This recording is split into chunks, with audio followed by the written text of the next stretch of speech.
The stop loss was placed at a specific level for a specific reason, and that reason doesn't change because the price is getting close to it. And yet the moment price approaches the stop, something happens in most traders.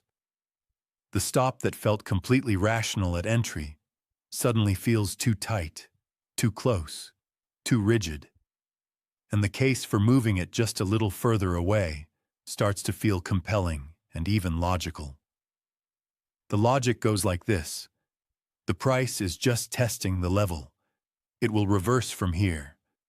Moving the stop gives it room to breathe, and this particular trade is different enough from the average that flexibility is justified.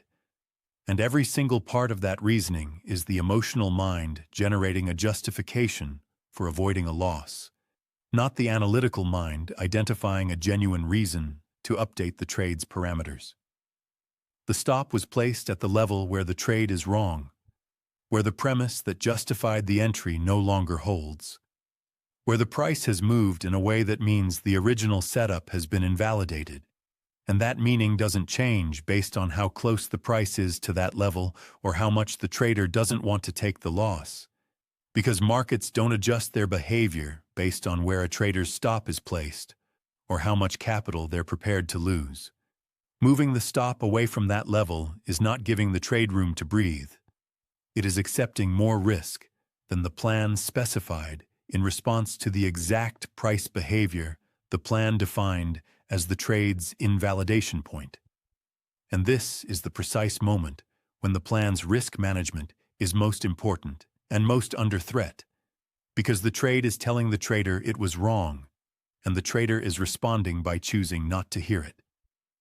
The cumulative cost is what most traders don't fully account for. Every stop that gets moved is a loss that becomes larger than it was supposed to be. And every larger-than-planned loss requires more winning trades to recover from than the plan's expectancy was built to deliver.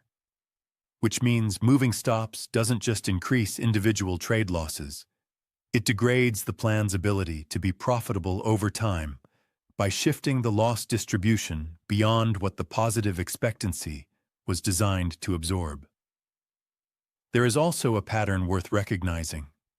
Traders who move stops regularly tend to do so most often on the trades that eventually hit the original stop anyway, which means they've accepted a larger loss than they planned on trades that were going to lose regardless, and the false saves, the times the trade came back after the stop was moved, are remembered vividly, while the larger losses that resulted from moved stops are attributed to bad luck rather than to the decision to move the stop in the first place.